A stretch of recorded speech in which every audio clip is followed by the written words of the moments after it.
Today, I'm gonna tell you the story when I received a really strange message. Like, just one day, from nothing, I received a strange message saying me like, "Hey Freddy, how are you? Sending you big hugs from the distance." And was like, okay, this is weird. My name is not Freddy, of course. And I said, maybe this is one of these weird scams that are lately. So I decided to go with it. So I changed my profile picture, I changed my name in WhatsApp, I changed everything so he doesn't know who I am. So next step, I answer like, "Hey, could you give me your name, please?" And he was like, "Sure, Fausto Zúñiga." And I was like, "Hey, my dear Fausto, how are you? I'm so happy to hear from you. You're speaking with Sylvia." And he was like, "Oh, Sylvia, my dear friend." First red flag, first red flag. Sylvia doesn't exist, of course. "My dear friend Sylvia, so happy to hear from you. How have you been? How's everything in Ecuador?" I was here already. "How is everything in Ecuador?" And I was like, "Fine. Where are you now?" And he was like, "I'm in the United States. I am enjoying the life. I have a really good work. And everything is going well in my life for now." I'm like, "Congratulations. Good for you." And he's like, "I want to share everything now. So I want to make a huge party for the family. I want to give presents to everybody. So that is why I am writing to you, because I want your help." And it was like, second red flag. And it was, okay, what you want from me? Of course, I'm going to help you in everything you say. And he's like, "I'm going to send you the presents in advance." And I was like, okay. Go ahead. He's like, "Yes, please, I will need your address, your name, your ID." And I was, of course, you can have it. Fake name, fake address, fake ID. And he was like, "Okay, thank you very much for this. I'm going to send you the packages." And I was like, "But before you send these packages, what you're not thinking about bringing the presents with you, because it's going to be cheaper for the taxes, maybe the customs, everything. You're going to avoid a lot of problems bringing the present by yourself." And he's like, No, for the money, do not worry. I have enough of it." And I was like, okay, let's see where this goes. The next day, he said, "Okay, I talked to the agency and they say they are going to bring all the presents to your door." And I said, "Okay, could you tell me please the name of the agency?" He's like, "It's Avianca. This is an airline." So I was like, red flag, because airlines don't deliver to your door. And I said, "Okay, friend, I'm going to wait for everything you're sending to me. Just tell me the date, possibility arriving of the packages. I will be like there for you." Next day, he write me in the morning like, have you knew something about the packages?" And like, "No, you just sent them yesterday, so probably will take some time to arrive here." And he was like, No, please check it if there is some news about it."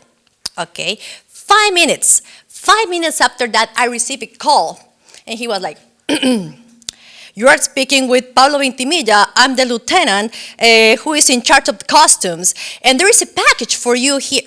There's 2 packages for here for you that actually claiming that has a lot of electronic items and jewelry on it. And so you have to pay the taxes for it for around $3,800. And I was like, for red flag.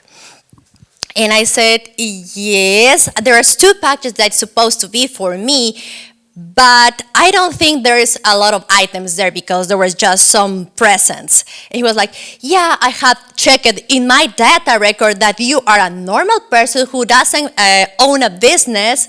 And I was like, but there was a fake name. "Who doesn't own a business, so you shouldn't be able to import things, so you have to pay the taxes for all these things you are having right now."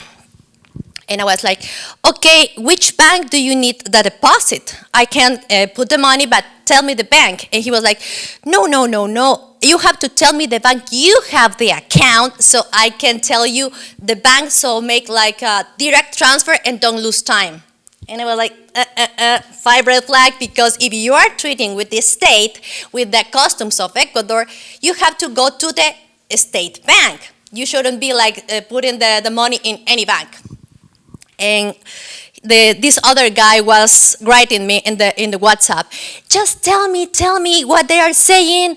And I was like, they want that you pay the taxes for your sendings, and this is arrived $3,000. And he's like, oh, now I am in the embassy and I cannot go out, so please could you pay this for me, and I'm going to pay you back as soon as I leave the embassy. And I was like, I was like 5th or 6th red flag. I lost the count. So I was like, oh my God, another red flag. And I was like, no, I don't have that kind of money. Could you please send me that money, and I will put the money on the bank for you and everything is going to be just fine. And he's like, no, I am the embassy and I'm arranging everything for my trip. Please do this, I'm your friend, do this for your friend. Do you know that they have to put the stamps on my passport for me to be able to travel? And we're like, that's not how it happens. Oh my God, these people just invent crazy stories for a scam. And I was like, going along, yeah, sure, I understand that you are busy now, but I cannot do anything for you. And he was like, you can ask a bank, you can ask a friend, you can ask somebody for the money, and at least put the half of the money so they don't hide my packages in the bag, so please help me. But there was one thing he was fixated on. Don't let them open the packages. And I was like, why you don't want them open? Because I want to be truthful with you. I sent a laptop, and inside the laptop I hidden a lot of money on it because they are my savings, and I want to send in that, but behind the backs of the police, because that is illegal. And I was like, no, it's not illegal to have money. It's illegal to not declare the money. You have to declare the money and just have to pay the taxes for it.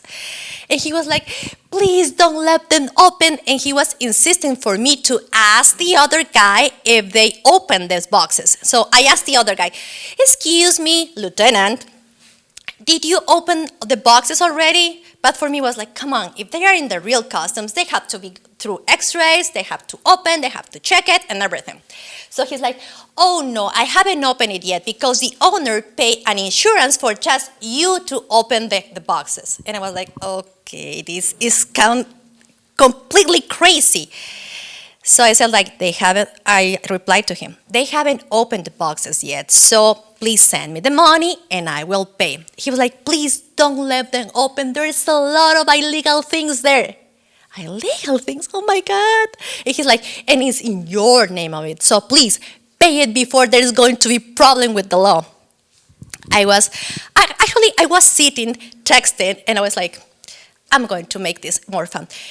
I say, like, I have told the police that maybe this lieutenant is trying to scam on you, so he's trying to steal these packages from you. So I'm going to go to customs by myself and try to see if this lieutenant is real. So this guy started to freaking out, like, no, don't go there, please just deposit the money, don't let them open, because if they open, they are going to find all those things I hidden there, because there's a lot of jewelry, and I don't want to pay all the taxes for it. And I said, okay, don't worry, you just have to have all the documents for these things, and I will be really able to take out from the customs. And he's like, no, I bought everything on the black market and I don't have invoice of anything. So if they open that, you are going to be in jail because that is on your name. It's like, I have told the police that you sent me that. And he just drive himself crazy. I send you these things to you and you are calling the police. You are the worst friend ever. And I know that you're not going to give me the money. So he just mentioned my mother even. So he was like, I know you're not going to give me the money. So, okay, you're the worst friend ever and I'm going never to write you again. So he blocked me.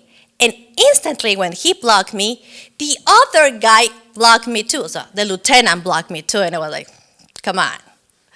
I wrote a real police that is my friend. He works in Ecuador. I give him the fake numbers that were writing to me because this is a normal scam that is actually running in the world and in Ecuador, in a lot of Latin countries, that they are actually ripping out the people. And actually, I just wanted to see how they operate. so I can save somebody with this story and don't let them rip up so that easily. So thank you so much, you guys, for coming here and for listening to this. The best for you. Thank you.